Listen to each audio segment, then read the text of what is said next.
సుమారు 25 సంవత్సరాలు 30 సంవత్సరాల నుండి వారి సేవలోనే ఉన్నారు. రాముడికి ఒకటే బాణం, రామాయణానికి 6 కాండలు, ఉత్తరకాండ కాకుండా. కానీ ఇప్పుడు ఆయన ఎన్ని బాణాలు వేశారో చెప్పలేను.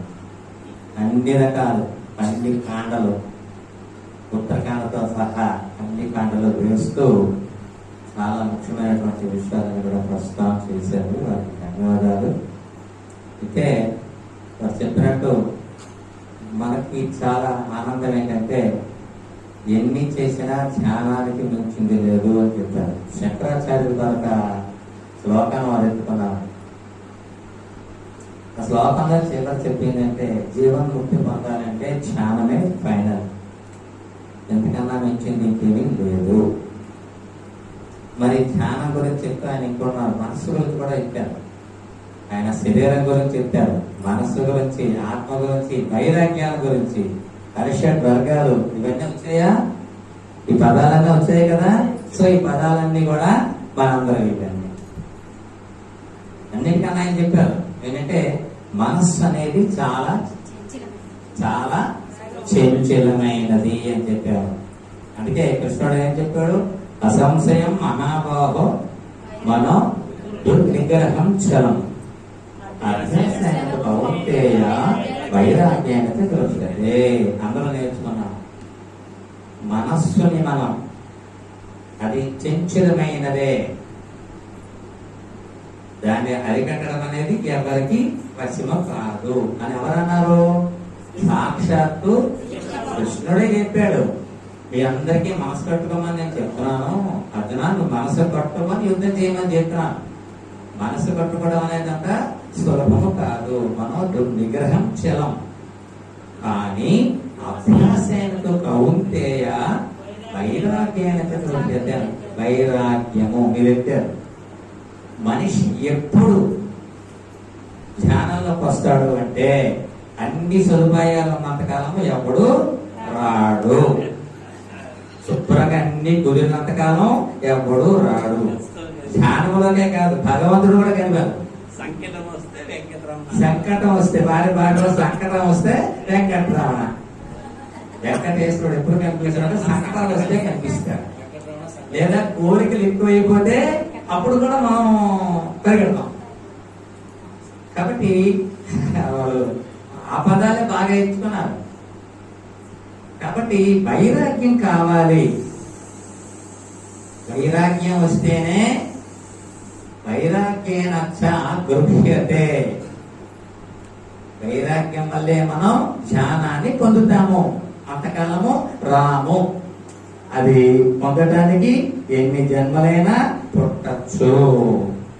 ఏ జన్మలో వస్తుందో. మానవ జన్మగా ఎత్తామంటే 300 సంవత్సరాలు అయిపోయి, 300 జన్మలు అయిపోయి. 300 జన్మల్లోకి కూడా ఇంకా ధ్యానం గురించి, భగవంతుడి గురించి తెలుసుకోకుండా ఇంకా ప్రయాణం చేస్తే ఇంకా ఎన్ని జన్మలైనా మనం ఎత్తుకునే ఉన్నాం. ఎప్పుడైతే నువ్వు ధ్యానం అన్న తెలుసుకుంటావో సో అక్కడ నీకు మానవ జన్మ నుంచి బ్రేక్ అవుతుంది. ఇవాళ అందరికీ 60 సంవత్సరాలు. నాకు ధ్యానం ఎప్పుడు వచ్చిందంటే 60 సంవత్సరాలు వచ్చింది. శంకరాచార్య వారికి 8 సంవత్సరాలు వచ్చింది. కాబట్టి శంకరాచార్యులు అంత గొప్పవాళ్ళు అయ్యారు.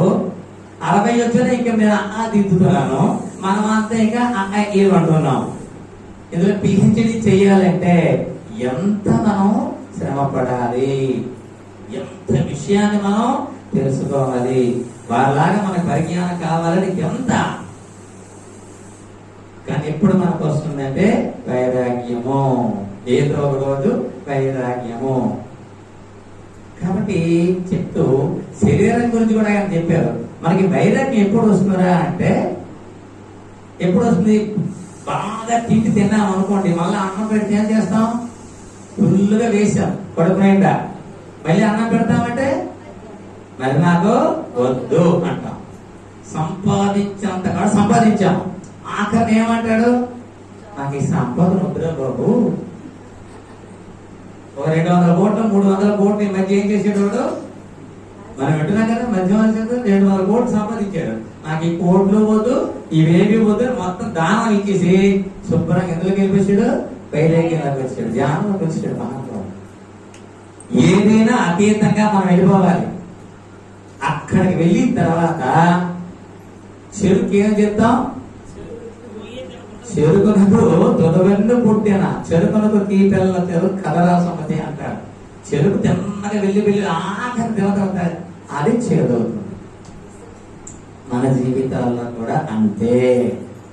సంపాదించిన అన్నాలు సంపాదించి ఆఖరికి వైరాగ్యం, తిన్నన్నాలు తిని ఆఖరికి వైరాగ్యం, తిరిగినన్నాలు తిరిగి ఆఖరికి వైద్యం, తాగినన్నాలు తాగి ఆఖరికి వైద్యం. అన్నీ అంతే. అన్ని వీటన్నిటికీ ఏమిటంటే మళ్ళా ఉండేటువంటి ఆయన పదం ఎత్తారు. ఏది అంటే అరిషత్ వర్గాల గురించి కూడా మీరు ఎత్తారు. మాకు కావాల్సిన మీ దాంట్లో తీసుకుంటాం, మీరు ఎత్తిన పదాలనే మేము తీసుకుంటాం. అరిషత్ వర్గాలు చెప్పారు. ఈ అరిషత్ వర్గాలు ఎలాంటివి, మనకి చాలా కష్టమైనవి. కామం అంటే మనకు రెండు కోరిక, ప్రతిదీ శ్రీకాకుళంలో మంచి అరిసెలు దొరుకుతాయి అనుకుంటున్నా, అంటే మంచి పదార్థాలు దొరుకుతాయి. మనసు తేడానికి ఎంత టైం పడుతుంది, అలాగే కోరిక అనేది దానికి ఇది వస్తుంది. అదే కోరిక. కోరిక కామము అంటే కోరిక. అందుకే క్రోధార్భవతి సమ్మోహ, సమోహ స్మృతి విభ్రమ, స్మృతి భ్రంశ బుద్ధినాశో బుద్ధినాశ వినశ్యతి. అక్కడ గెలుపుతాడు. ఎప్పుడైతే కోరిక అవుతుందో ఇవన్నీ అయిపోయిన తర్వాత బుద్ధి నాశనం అయిపోయి మనిషి పతనం అయిన తర్వాత అప్పుడు వాడికి జ్ఞానం వస్తుంది.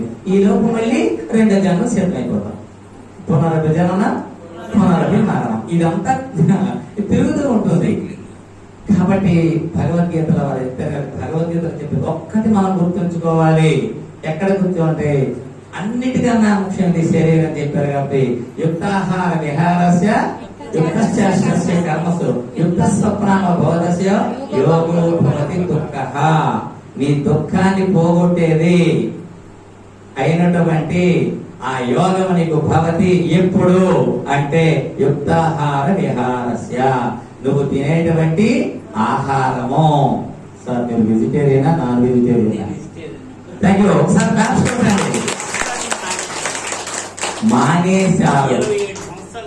మానేశారు కరెక్ట్ గా 20 నక్షత్రాలు కలిపితే 9 గొప్ప సంఖ్యలో ఇవాళ వారు ఉన్నతమైనటువంటి ఈ స్థానంలో చెప్పారు. దానివల్ల అంటే నాకు కోరుంటే నాకు నచ్చలేదు, దాన్ని చాలా అంతకుముందు చాలా ఎక్కువ ప్రీతి అవన్నీ అస్సలు దాని మీద వ్యామోహం పోయి దాన్ని ఏమంటాము విరక్తి.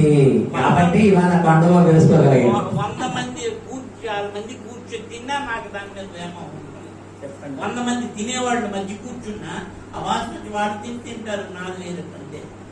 అవన్నీ గడిచిపోయాలని ఇవన్నీ మరి అవన్నీ కాదు, నాకు తినకూడదు అంతే. ఓకే, మా టైం అయిపోయింది, మా షెడ్యూల్ కూడా అయిపోయింది. కాబట్టి మనకి వారు 3 రోజులు వస్తున్నారు. ఎందుకంటే భాగవతంలోకి భగవద్గీతలోకి అందులోకి ఛానల్లోకి వెళ్ళామని పడుకోవచ్చు భయమే మనకి. ఎందుకంటే ఎక్కడికి వెళ్ళిపోతామో తెలియదు. మనకు కూడా ఆల్రెడీ ఏమో మనం ఎట్లా ఉన్నామో ఏమిటో భయం కూడా మనకి వేస్తుంది. చేస్తున్నది చాలు, మనకి కావాల్సింది పని. అందుకే పాదాలు పట్టుకోవాలి తప్పిస్తే పదాలు కాదు.